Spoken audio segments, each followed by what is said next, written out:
నమస్కారం గంటారావానికి స్వాగతం. ముందుగా ప్రధాన అంశాలు.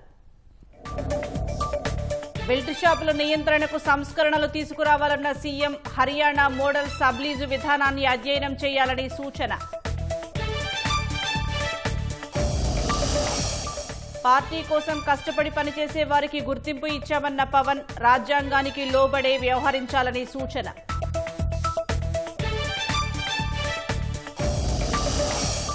కల్తీ నెయ్యి కేసులో చెవిరెడ్డి భాస్కర్ రెడ్డిని ప్రశ్నించిన సిట్. ఒప్పందం మార్పు సహా పలు అంశాలపై ప్రశ్నల వర్షం.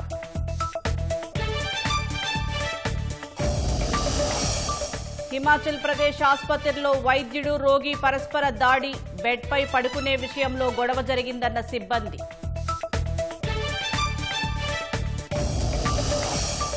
భారత్ న్యూజిలాండ్ మధ్య కుదిరిన స్వేచ్ఛా వాణిజ్య ఒప్పందం. 17 ఏళ్లలో $20 బిలియన్ పెట్టుబడులు వస్తాయన్న మోదీ.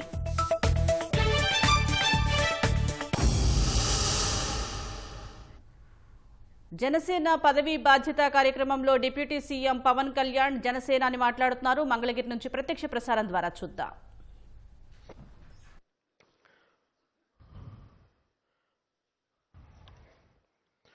ఇది మనకి rarest of the rare opportunity.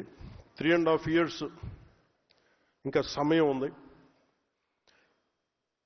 పిఠాపురంలో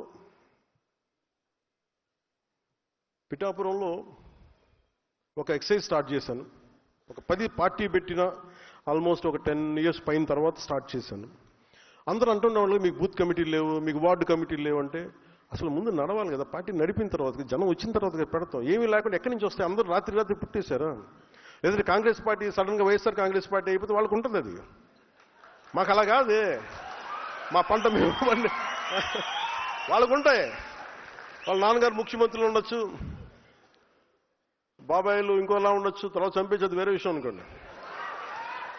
మనకు అలాంటి పరిస్థితులు లేవు కదా. అన్నీ మనమే వండుకోవాలి, మనమే గెంజి వార్చాలి, మనం అన్నీ చేసుకోవాలి, మనం దాంట్లో పోపు మనం వేయాలి. టైం పడదు దానికి. అందుకని ఈ మూమెంట్ మన పిఠాపురంలో ప్రారంభించాం. ముఖ్యంగా పార్టీ పదవుల్లో నేను చాలా స్పష్టంగా ఏం చేశానంటే, organisation is different. Janasena organisation బిల్డింగ్కి జనరల్ సెక్రటరీగా రామతల్లూరి గారిని పెట్టాం. ప్రత్యేకించి వారిని ఎందుకు పెట్టామంటే హిజ్ ఆర్గనైజేషనల్ బిల్డింగ్ స్కిల్స్ ఉన్నాయి ఆయనకి. ఆయన పంపించి పిఠాపురం పంపించి ఆ మోడల్ మిగతా మీ నియోజకవర్గాలు మీరు కూడా చేయాల్సి అందుకని చెప్తున్నాను. దాదాపు 53 గ్రామాల్లో 51 గ్రామాలకి అన్ని వార్డుల కమిటీలు నియమించేసాం, అన్ని ఇంక్లూడింగ్ బూత్ కమిటీల్లో సహా. ఎట్లా చేసాం? అది నాకు నచ్చిన వాళ్ళు లేదంటే మన నాయకులు నచ్చిన వాళ్ళే పెట్టాల. 10 మంది జన సైనికుల్ని స్థానికంగా ఉండే వీరమహిళలందరూ కూర్చోబెట్టి మీకు ఎవరికి కావాలి మీ నాయకుడు ఎన్నుకోండి అంటే చాలా వరకు అసలు ఏకపక్షంగా మాకు ఈ వ్యక్తి ఉంటే సరిపోద్దని వచ్చిన గ్రామాల్లో ఉన్నాయి. లేదు కొంచెం ఓటింగ్ అంటే ఓటింగ్ పెట్టుకున్న గ్రామాలు చాలా ప్రజాస్వామ్య పద్ధతి, చాలా డెమోక్రటిక్ మీన్స్లో చేశాం. ఇది ప్రతి నియోజకవర్గానికి ఇది ఒక మోడల్ అవ్వాలి. ఇవన్నీ ఎందుకు చేస్తున్నాం అంటే, మీరు రేపొద్దున స్థానిక సంస్థల్లో మీరు బలంగా నిలబడాలి అంటే మీరు ఇప్పటి నుంచి చేసుకోకపోతే స్థానిక సంస్థల్లో మనం పోటీ చేసే సీట్లు మీరు బలంగా నిలబడలేరు. మీరు సెకండ్ ఇన్ ఫీల్డ్లో అయిపోతారు. జాగ్రత్త. అది అందుకని చెప్తున్నాను, మీరు కంపల్సరీగా చేయాలి. అలాగే ఈ పోటీ చేయాలనుకునే వారికి స్థానిక సంస్థల స్వరూపం, వాటి ద్వారా చేయగలిగే సేవ, అభివృద్ధి గురించి తెలుసుకోవాలి. అలాగే పంచాయతీ వ్యవస్థని బలోపేతం చేస్తున్నాం, సర్పంచుల గౌరవాన్ని పెంచుతున్నాం. నేను రాగానే చేసింది వీళ్ళు వైసీపీ సర్పంచ్లు 70% వైసీపీ సర్పంచ్లు 80%. మరి ఫస్ట్ 10,000 మొత్తం డబ్బులు విడుదల చేసాం. 15th ఫైనాన్స్ కమిషన్ నిధులు కూడా వెళ్ళినాయి అంటే వాళ్ళు మన వాళ్ళని కాదు, వ్యవస్థను బతికించడానికి వాళ్ళ వైసీపీ సర్పంచ్లను వాళ్ళ ఖాతాలో డబ్బులు పడ్డాయి. ఇంకా వ్యవస్థను బతికించేవాడు మనని చూడకూడదు, అది నిష్పక్షపాతంగా ఉండాలి. సో అందుకని దీన్ని దృష్టిలో పెట్టుకుని మీరు కూడా చాలా బలంగా ఈ అవగాహన పెంచుకోవాల్సిందిగా కోరుకున్నాం. అలాగే మెంబర్షిప్ డ్రైవ్ చేస్తున్నాం. నేను మన చాలాసార్లు అయిపోతుంది మెంబర్షిప్ డ్రైవ్, మనకి జనసేన పార్టీ మెంబర్షిప్ డ్రైవ్ అంటే ప్రతి ఒక్కరు కూడా మీలో కూడా నాకు తెలిసి 95% మెంబర్షిప్ ఉండుంటారు. ఒక 5% మిస్ అయ్యారు నాకు ఎందుకు అనిపిస్తుంది. ఒకవేళ తప్పది కరెక్ట్ చేయండి. అంటే కొన్నిసార్లు మెంబర్షిప్ ల్యాబ్స్ ఉందేమో చూసుకోండి. మెంబర్షిప్ లేకుండా జనసేన పార్టీకి పదవి పొందడం తప్పదు. సో దయచేసి ఎవరైనా ఉంటే, ఒకళ్ళిద్దరు ఉంటే దయచేసి దాన్ని కరెక్ట్ చేసుకున్నాను. ఎందుకు నేను ఈ విషయం చెప్తున్నానంటే, ఈ పిఠాపురం ఎన్నికలు మనకి వార్డు కమిటీలు ఎన్నికలు జరుగుతున్నప్పుడు చాలామంది వచ్చి మేము కూడా జనసేన అంటే కండువా వేసుకుంటే జనసేన మెంబర్ అవ్వడు, మెంబర్ అవి తీరాలి. కండువా వేసుకున్నంత మాత్రం జనసేన మెంబర్ అవ్వలేము. క్రియాశీలకంగా పనిచేయాలి. అది కూడా ఏంటంటే కొన్ని సంవత్సరాలు పనిచేసిన తర్వాత నీకు ఏదో పోటీ చేస్తే అది పెట్టాను దానికి ఒక రూల్ పెట్టాను దానికి. లేకపోతే ఏమైపోతుందంటే అంటే నా భయం ఏంటంటే జనసేన బలమే జన సైనికులు వీరమహిళలు. ఈరోజు ఇంతమంది ఆడబిడ్డలు కూర్చొని పోరాటం చేశారంటే వాళ్ళకి ఏ పదం ఉందని వాళ్ళకి దెబ్బలు తిన్నారు. ఇందాక చెప్పిన బ్రాహ్మణ్ కార్పొరేషన్ చైర్మన్ కానీ పోటీ కూర్చోబెట్టినారు, మన పెద్దపూడి విజయ్ కుమార్ కానీ, వీళ్ళెవరికి పదవులు లేవు కానీ బలంగా నిలబడ్డారు. అందుకని మీరు కూడా దాన్ని దృష్టిలో పెట్టుకొని మీరు మెంబర్షిప్ అనేది చాలా కీలకం జనసేనకి. అందుకని ఆ మెంబర్షిప్ డ్రైవ్ని కూడా ముందస్తుగా పిఠాపురంలో ప్రారంభిస్తున్నాను. దాని తర్వాత మార్చి లోపు ఫిబ్రవరి అంతా మిగతా మెంబర్షిప్ స్టేట్ అంతా అయిపోవాలి. దాన్ని కూడా మీరు సహకరించమని మనస్ఫూర్తిగా కోరుకుంటా ఉన్నాను. అలాగే ఈ మార్చి 14 అసలు వద్దనుకున్నాను, మార్చి 14 ఫౌండేషన్ డే. కానీ థీమ్ ఏం పెట్టాలి అనుకున్నప్పుడు జెన్జీ యువతకి, కొత్త తరం యువతకి, ఆడబిడ్డలకి ఉద్దేశించే ఈ జనసేన మార్చి 14 ఆవిర్భావ దినోత్సవం ఉంటుంది. దానికి కూడా మీ సహాయ సహకారాలు కావాలి. దానికి మనస్ఫూర్తిగా మీ అందరూ ఈ భాగస్వామ్యంలో మీరు భాగస్వామ్యం తీసుకోవాలి. ఈ మన అలయన్స్ గురించి మట్టుకు మీకు ఇబ్బందులు ఉంటాయి, మీకు కొన్ని గొడవలు తప్పవు. అది మీరు మెంటల్గా ప్రిపేర్ అవ్వండి. సీట్లు వాటాల్లో కావచ్చు, ఇంకోటి కావచ్చు, మీకు గొడవలు అనేది తప్పదు, మీకు ఇబ్బందులు తప్పవు. కానీ మీ లీడర్షిప్లో మీరు ఎలా ఓవర్కమ్ చేసి మీరు ఎదుగుతారనేది మీ leadership. Leadership is not about heated arguments. Leadership is all about how well you communicate your point of view. అంటే మీ స్టాండ్ మీరు ఎంత బలంగా చెప్పగలరు, ఎంత హేతువుతో చెప్పగలరు. పంచాయతీ అంటే మీరు సర్దాలి అంటే లీడర్షిప్ అనేది గొడవ పెట్టుకొని కండలు పెంచుకునేవాడు లీడర్ అవ్వలేడు, ఒప్పించేవాడే నాయకుడు అవుతాడు. ఇంతమంది చాలా ప్రతికూల పరిస్థితుల్లో కూడా అందరినీ ఏకదాటిపైన తీసుకొచ్చేవాడే నాయకుడు అవుతాడు తప్ప గొడవలు పెట్టి వేరు చేసేవాడు నాయకుడు అవ్వలేవాడు. ఏదో ఒక రోజు జనం వదిలేస్తారు, గుర్తుపెట్టుకోండి. అందుకని నేను మిమ్మల్ని అందరినీ ఎలాంటి నాయకులు అవ్వాలని కోరుకున్నానంటే గొడవలు వచ్చినా కానీ ఎలా మీరు కూర్చొని పరిష్కరించగలరు. అందుకని మనస్ఫూర్తిగా మీరు దీన్ని దృష్టిలో పెట్టుకొని ఈ పదవి బాధ్యత అనేది మనకి అలంకారం కాదు, బాధ్యత. నేను అంత బాధ్యతగా నేనున్నాను, నేను వదలట్లేదు దీన్ని. ఈ 3.5 సంవత్సరాల్లో మీరు కనుక అద్భుతంగా చేయగలిగితే మీ చేతిలో ఒక పిడికిడి సాయం చేయండి, ఒక మనిషికి సాయం చేయండి చాలు. నేను అదే అనుకుంటా, ఒకసారి నా దగ్గర బడ్జెట్ లేదు, ఇంకో లేదు అనుకుంటే 1 కిలోమీటర్ రోడ్డు వేయగలను అనుకుంటాను, అది చాలు, నేను చేయగలుగుతాను. ఒక ఊరు కనీసం అంటే ఏమి చేయలేని కాడి ఎంతో కొంత చేయండి, అది నా ఉద్దేశం.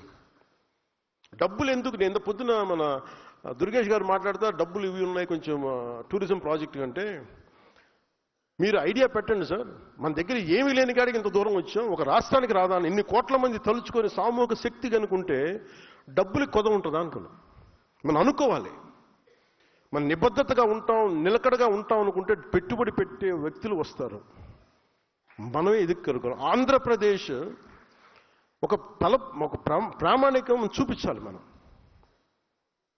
అందుకని దాన్ని మీరు దృష్టిలో పెట్టుకొని మనందరం సమిష్టిగా పనిచేయాలని మనస్ఫూర్తిగా నేను కోరుకుంటూ మీ అందరికీ ఒక్క ప్రమాణం చేసి దీన్ని ముగిద్దాం ఈ సభని. ఉందండి ఇక్కడ.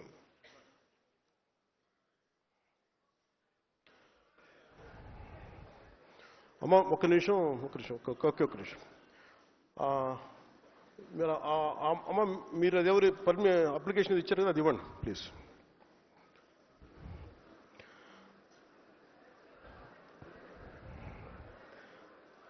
ఒకసారి నేను చెప్పింది ఇది, ఈ ప్రమాణం చేసిన తర్వాత మనం జాతీయ గీతంతో ముగిద్దాం సార్. ఆంధ్రప్రదేశ్ ప్రభుత్వం అప్పగించిన పదవిని బాధ్యతాయుతంగా స్వీకరించాను. రాష్ట్ర సర్వతోముఖ అభివృద్ధి, ప్రజా సంక్షేమం లక్ష్యంగా ప్రభుత్వ ఆశయాలకు అనుగుణంగా పనిచేస్తాను. ప్రజలకి జవాబుదారీగా ఉంటూ వికసిత్ ఆంధ్రప్రదేశ్ సాకారానికి, వికసిత్ భారత్ లక్ష్యానికి కృషి చేస్తానని దైవ సాక్షిగా ప్రమాణం చేస్తున్నాను.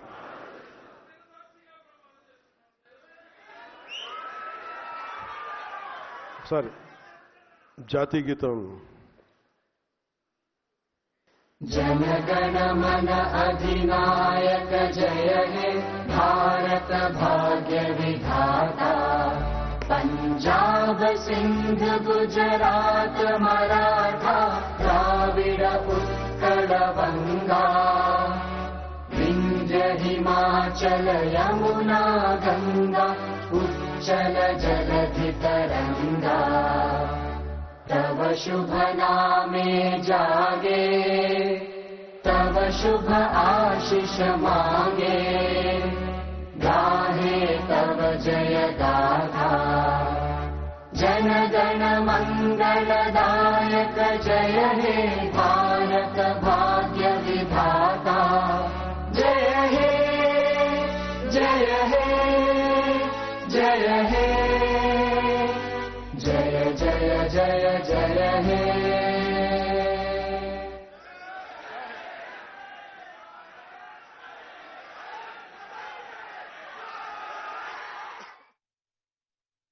రాష్ట్రంలో మద్యం విధానాన్ని వ్యాపారంలా చూడకుండా ఆరోగ్యకరమైన వృద్ధి సాధించేలా చూడాలని ముఖ్యమంత్రి చంద్రబాబు అధికారులకు సూచించారు. ప్రస్తుతం అనుసరిస్తున్న లాటరీ ద్వారా షాపుల కేటాయింపు, అప్లికేషన్ ఫీజు, ఇంకా liquor identification number, retailer margin పెంపు తదితర అంశాలపై మరింత కసరత్తు చేయాలని దిశానిర్దేశం చేశారు. అక్రమ మద్యాన్ని అరికట్టడం, బెల్టు షాపుల నియంత్రణ, డిజిటలైజేషన్, పర్యావరణ పరిరక్షణకు సంబంధించి సంస్కరణలు తీసుకురావాల్సిందిగా అధికారులను ఆదేశించారు. సచివాలయంలో ప్రొబిషన్, ఎక్సైజ్ శాఖపై ముఖ్యమంత్రి సమీక్ష నిర్వహించారు. కొత్త ఎక్సైజ్ విధానాలు అమలుపై చర్చించారు. బెల్టు షాపులు పూర్తిస్థాయిలో కట్టడి చేయడానికి హర్యానాలో అనుసరించిన సబ్లీజ్ విధానాన్ని అధ్యయనం చేయాలని అధికారులకు సూచించారు. పర్యావరణ పరిరక్షణలో భాగంగా మద్యం వినియోగం అనంతరం బాటిల్ తిరిగిస్తే నగదు ఇచ్చే అంశాన్ని పరిశీలిస్తున్నామని అధికారులు వెల్లడించారు. మద్యం విక్రయాల్లో డిజిటల్ చెల్లింపులు 34.9% పెరిగాయని వివరించారు. అయితే నగదు వినియోగాన్ని తగ్గించి డిజిటల్ చెల్లింపులు జరిగేలా అందరిలో అవగాహన పెంచాలని అధికారులకు సీఎం సూచించారు. అక్టోబర్ 2024 నుంచి అక్టోబర్ 2025 వరకు 8,000 కోట్లు ఎక్సైజ్ ఆదాయం లక్ష్యం పెట్టుకోగా 7,041 కోట్లు ఆదాయం వచ్చినట్లు అధికారులు ముఖ్యమంత్రికి వివరించారు. ముఖ్యమంత్రి చంద్రబాబు అధ్యక్షతన సచివాలయంలో జరిగిన CRDA 56వ సమావేశం 7 కీలక నిర్ణయాలకు ఆమోదం తెలిపింది. ఈ మేరకు మంత్రి నారాయణ సమావేశంలో ఆమోదం పొందిన అంశాలను మీడియాకు వెల్లడించారు. రాజధాని అమరావతిలో క్వాంటమ్ కంప్యూటింగ్ సెంటర్ భవనాలకు టెండర్ల ప్రక్రియకు అథారిటీ పచ్చజెండా ఊపినట్లు మంత్రి నారాయణ తెలిపారు. IAS అధికారుల బంగ్లాల నిర్మాణానికి సంబంధించి అదనపు సొమ్మును మంజూరు చేసింది. రాజధానిలో కేంద్ర ఆయుష్ శాఖకు చెందిన ఆసుపత్రి నిర్మాణానికి భూ కేటాయింపులకు ఆమోదం దక్కింది. అమరావతిలో పంపింగ్ స్టేషన్లు, జోన్ 8లోని LPS పనులకు గ్రీన్ సిగ్నల్ లభించింది. క్వాంటమ్ వ్యాలీకి సంబంధించి ఎక్విప్మెంట్ త్వరలో రాబోతుందో దానికి సంబంధించి ఒక బిల్డింగు సుమారు 43,000 చదరపు అడుగులతో కట్టేదానికి 103.96 కోట్లతో దాన్ని టెండరు పిలిచి L1 చేయడం జరిగింది. అంటే ఏదైతే అక్కడ క్వాంటమ్ వ్యాలీ మిషన్స్ అవి పెడతారో దానికి కొన్ని కండిషన్స్ ఉన్నాయి. యాక్చువల్గా ఆ కండిషన్స్ ప్రకారం టెక్నికల్ వాళ్ళు ఇచ్చిన డిజైన్ ప్రకారం చేసేది ఇది. 2 acresలో ఆ బిల్డింగ్ కడతారు. క్వాంటమ్ వ్యాలీలో ఏదైతే బిల్డింగ్స్ డిజైన్ చేశారో దాంట్లో 2 బిల్డింగ్స్ని ఇమీడియట్గా టేకప్ చేయమని ముఖ్యమంత్రి గారు ఆదేశించారు. ఒక 2 బిల్డింగ్స్ వెంటనే CRDA దాన్ని టేకప్ చేస్తారు. IAS ఆఫీసర్ల యొక్క బంగళాలకు సంబంధించి అంటే ఇంటర్నల్ ఇన్ఫ్రాస్ట్రక్చర్ దానికి సంబంధించి 115 యూనిట్లు దానికి 105.52 crores యాక్చువల్గా ఈరోజు శాంక్షన్ చేయడం జరిగింది. 109.52 కోట్లు. మినిస్ట్రీ ఆఫ్ ఆయుష్ వాళ్ళు ఆయుష్కు సంబంధించిన ఒక యూనివర్సిటీని యాక్చువల్గా ఎస్టాబ్లిష్ చేస్తారు. హాస్పిటల్ అది దానికి 23.127 ఎకరాలు శాఖమూరు విలేజ్లో ఇవ్వటం జరిగింది. అది 60 yearsకి ₹1 లీజ్ కింద ఇవ్వటం జరిగింది. Ministry of Ayush southern global hotels వాళ్ళకి అంతకుముందు 2 acres ఇచ్చినాం. అదేవిధంగా ఓం సాయి భగవాన్ సాయి వాళ్ళకి హయత్ అసోసియేషన్తో ఒక 4 acres ఇచ్చాను. అది చిన్న ల్యాండ్ ప్రాబ్లం ఉంటే ఆ ల్యాండ్ని మార్చి వేరే ల్యాండ్ ఇవ్వటం జరిగింది. ఫ్లడ్కి సంబంధించి అమరావతి క్యాపిటల్ సిటీ సేఫ్గా ఉండాలని ఆ రోజు నెదర్లాండ్స్ వాళ్ళ దగ్గర డిజైన్ చేయించాం. వాళ్ళు కొండవీటి వాగు ఒకటి, పాలవాగు, గ్రావిటీ కెనాల్ 3 కెనాల్స్ని ప్రపోజ్ చేశారు. 6 రిజర్వాయర్ని ప్రపోజ్ చేశారు. అయినా సేఫ్ సైడ్ ఉండాలని మరొక 22,500 క్యూసెక్స్ వాటర్ని బయటికి పంపించేటట్టుగా ఏదైతే ఈరోజు మనకు గుంటూరు ఛానల్ ఉందో ఆ ఛానల్ గుండా 4,000 క్యూసెక్లు వెళ్ళిపోయేటట్టుగా ఉండవల్లి ఆల్రెడీ 4,000 క్యూసెక్కులతో ఏర్పాటు చేయడం జరిగింది ఆల్రెడీ. ఇప్పుడు మరొక 8,500 క్యూసెక్కులు పంపింగ్ చేసేట్టుగా ఒక పంపింగ్ స్టేషన్కి అథారిటీ అప్రూవల్ ఇచ్చింది. దానికి 443.76 కోట్లు అవుతుంది. ఉన్న జోన్స్లో ఎల్పిఎస్ జోన్ 8 ఒకటి పెండింగ్ ఉంది, 11 ఒకటి పెండింగ్ ఉంది. దీన్ని 1,358 కోట్లతో ఆ ఎల్పిఎస్ జోన్ చేసేటట్టుగా దానికి ఈరోజు అథారిటీ అప్రూవల్ ఇవ్వడం జరిగింది. వైసీపీ నేత చెవిరెడ్డి భాస్కర్ రెడ్డిని సిఐడి అధికారులు విజయవాడ జైల్లో విచారించారు. తిరుమల శ్రీవారి ప్రసాదంలో కల్తీ నెయ్యి కేసులో చెవిరెడ్డిని సిట్ బృందం ప్రశ్నించింది. కల్తీ నెయ్యి అక్రమాలు జరిగినప్పుడు చెవిరెడ్డి భాస్కర్ రెడ్డి తిరుమల తిరుపతి దేవస్థానం సభ్యుడిగా ఉన్నారు. చెవిరెడ్డిని విచారించేందుకు అనుమతి కోరుతూ సిబిఐ కోర్టులో పిటిషన్ వేసింది. కోర్టు అనుమతి ఇవ్వడంతో ఆయన్ను సిబిఐ అధికారులు విజయవాడ జైల్లో విచారించారు. నెయ్యి ఒప్పందం మార్పు సహా పలు అంశాలపై ప్రశ్నలు వేసి వివరాలు రాబట్టారు. వైసీపీ నాటి మద్యం కుంభకోణం కేసులో అరెస్టైన చెవిరెడ్డి విజయవాడ జైల్లో రిమాండ్ ఖైదీగా ఉన్నారు.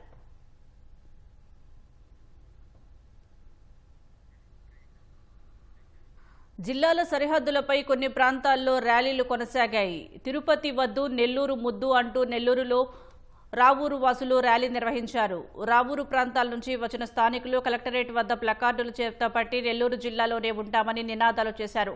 రావూరు వాసుల సమస్యలు విన్న కలెక్టర్ ప్రభుత్వానికి నివేదిక పంపిస్తారని చెప్పారు. మాకు తిరుపతికి వెళ్ళాలన్నా కూడా చాలా దూరం సార్. అసలుకి బస్సులు కూడా సౌకర్యం తక్కువ. 1-2 బస్సులు ఉంటాయి రోజుకి. నెల్లూరు మాకు అన్నిటికీ అనుకూలంగా ఉంటుంది. మా రాపూరు మండలం నెల్లూరులోనే ఉంచాలని కోరుకుంటున్నాం సార్. సిద్ధవటం, ఒంటిమిట్ట 2 మండలాలను కడప జిల్లాలో కలపాలని స్థానికులు కడప కలెక్టరేట్ వద్ద ఆందోళన చేపట్టారు. మహావీర్ సర్కిల్ నుంచి కలెక్టరేట్ వరకు ర్యాలీగా వచ్చిన 2 మండలాల ప్రజలు, నాయకులు కలెక్టరేట్ ఎదుట ధర్నాకు దిగారు.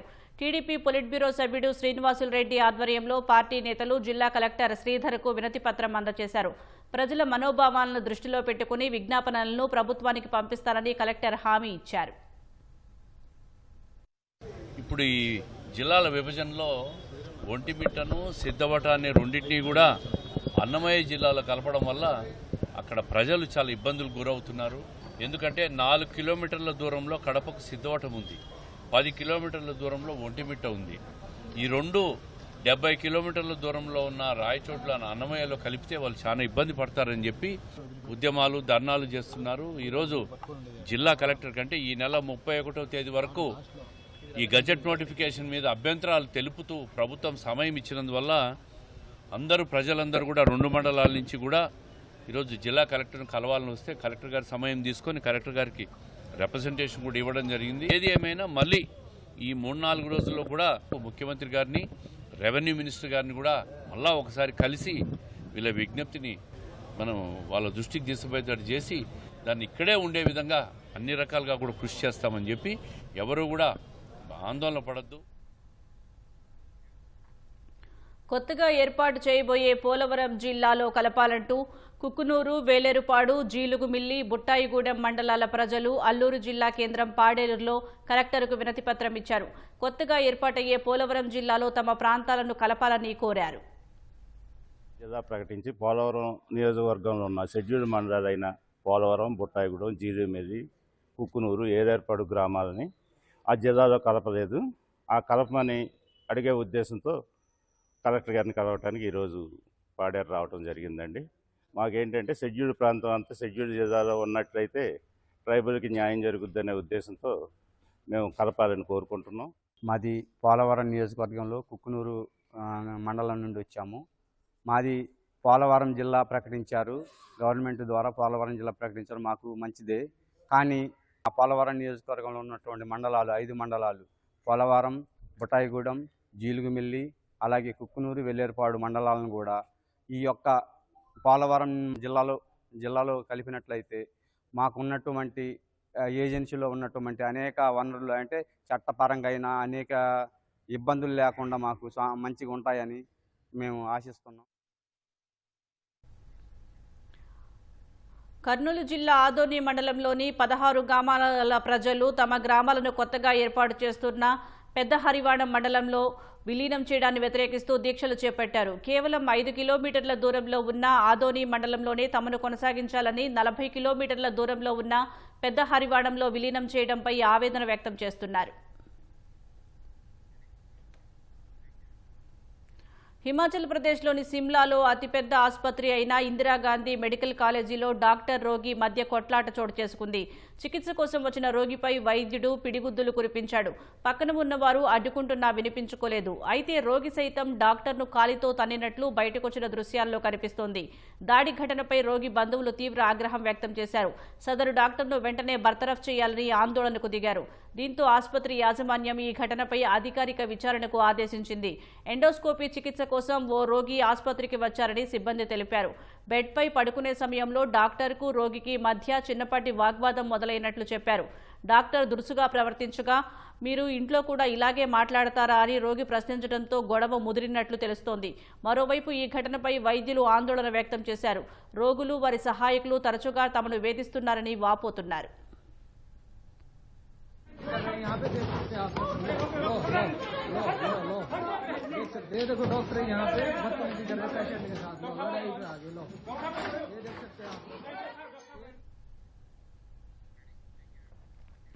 భారత్ న్యూజిలాండ్ మధ్య చరిత్రాత్మక స్వేచ్ఛ వాణిజ్య ఒప్పందం కుదిరింది. ఈ మేరకు ఇరు దేశాల ప్రధానులు ప్రకటించారు. భారత్ నుంచి న్యూజిలాండ్కు ఎగుమతి చేసే వస్తువులపై ఎలాంటి సుంకాలు ఉండవు. న్యూజిలాండ్ నుంచి భారత్కు వచ్చే 95% ఎగుమతులపై సుంకాలను తగ్గించడం లేదా పూర్తిగా తొలగించనున్నారు. రానున్న 5 ఏళ్లలో ద్వైపాక్షిక వాణిజ్యం రెట్టింపు కానుందని, 15 ఏళ్లలో న్యూజిలాండ్ నుంచి $20 బిలియన్ పెట్టుబడులు భారత్కు రావచ్చని ప్రధాని నరేంద్ర మోదీ పేర్కొన్నారు. ఆర్థిక సంబంధాలు బలోపేతం చేసుకునే దిశగా ఎగుమతిదారులకు మరింత మార్కెట్ అవకాశాలు కల్పించే లక్ష్యంతో భారత్ న్యూజిలాండ్ స్వేచ్ఛా వాణిజ్య ఒప్పందాన్ని ఖరారు చేసుకున్నాయి. సోమవారం భారత ప్రధాని నరేంద్ర మోదీ న్యూజిలాండ్ ప్రధాని క్రిస్టోఫర్ లక్సన్ ఫోన్లో సంభాషించుకున్న అనంతరం దీనిపై ప్రకటన చేశారు. మార్చిలో న్యూజిలాండ్ ప్రధాని భారత పర్యటనకు వచ్చిన సమయంలోనే స్వేచ్ఛా వాణిజ్య ఒప్పందం కోసం చర్చలు ప్రారంభమయ్యాయి. 9 నెలల్లోనే ఇది ఖరారవడంపై ఇరువురు నేతలు హర్షం వ్యక్తం చేశారు.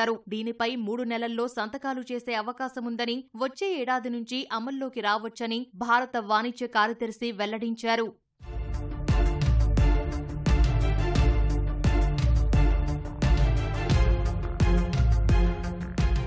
ఎఫ్టీఏ కుదరడంతో భారత్ నుంచి న్యూజిలాండ్కు ఎగుమతయ్యే వస్తువులపై ఎలాంటి సుంకాలు ఉండవు. న్యూజిలాండ్ నుంచి భారత్కు వచ్చే 95% ఎగుమతులపై సుంకాలను తగ్గించడం లేదా పూర్తిగా తొలగించనున్నారు. ప్రస్తుతం భారత ఉత్పత్తులపై న్యూజిలాండ్ సగటున 2.3% సుంకాలు విధిస్తుండగా భారత్ మాత్రం 17.8% టారిఫ్లు విధిస్తోంది. 2025 ఆర్థిక సంవత్సరంలో భారత్ న్యూజిలాండ్ మధ్య ద్వైపాక్షిక వస్తు వాణిజ్యం $1.3 బిలియన్ ఉంది. వస్తువులు, సేవలు రెండింటినీ కలిపితే ద్వైపాక్షిక వాణిజ్య విలువ సుమారు $2.4 బిలియన్ నమోదైంది.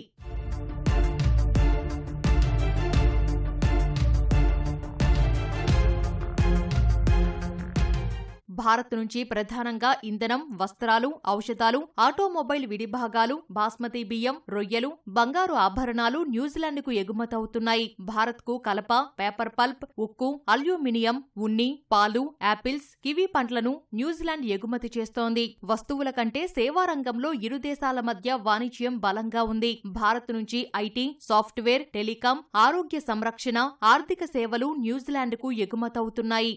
రానున్న 5 ఏళ్లలో ద్వైపాక్షిక వాణిజ్యం రెట్టింపు కాగలదని, రానున్న 15 ఏళ్లలో న్యూజిలాండ్ నుంచి $20 బిలియన్ పెట్టుబడులకు అవకాశముందని మోదీ, లక్సన్ విశ్వాసం వ్యక్తం చేశారు. ఈ మేరకు భారత ప్రధానమంత్రి కార్యాలయం పేర్కొంది. భారత మార్కెట్లోకి పాల ఉత్పత్తులు, తాజా పండ్లు, వైన్, ఉన్నిని ప్రధానంగా ఎగుమతి చేయాలని న్యూజిలాండ్ భావిస్తోంది. అయితే న్యూజిలాండ్ నుంచి డిమాండ్ ఉన్నప్పటికీ పాల ఉత్పత్తులపై సుంకాలకు ఎలాంటి రాయితీ ఇవ్వలేదు. మన దేశంలోని నైపుణ్యం కలిగిన కార్మికులు కార్మికులకు న్యూజిలాండ్లో అవకాశాలు మెరుగుపడనున్నాయి. అక్కడి సర్వీస్ సెక్టార్ను మన సప్లయర్లు అందిపుచ్చుకోవడానికి వీలు కలగనుంది. ఈ ఏడాదిలో ఇప్పటికే యూకే, ఒమన్తో వాణిజ్య ఒప్పందాలు కుదిరాయి. అమెరికా, ఐరోపాతో ఇంకా చర్చల దశలో ఉన్నాయి.